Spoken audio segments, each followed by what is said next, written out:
mau berburu asinan Betawi di bawah jembatan yang katanya pakai sayuran yang langka. Ini susah banget dapetnya. Halo Bapak. Halo, Ini Pak Junaidinya nih. Pak Jalani. Oh ya Pak Jalaninya, sorry. Iya. Pak udah lama jalan sini.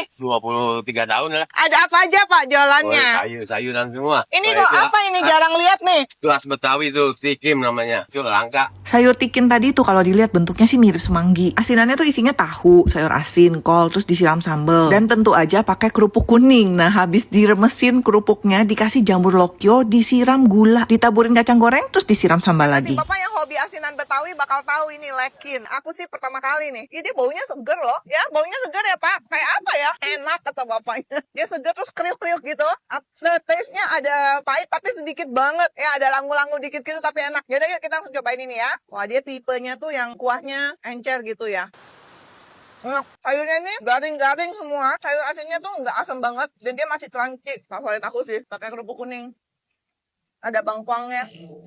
Walaupun kelihatannya encer, tapi rasanya tuh pekat ya. Medok gitu.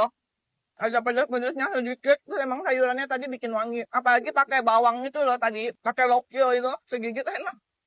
Selesai. Harganya tuh tadi pakai kerupuk 15.000. Asinan Betawi Jailani.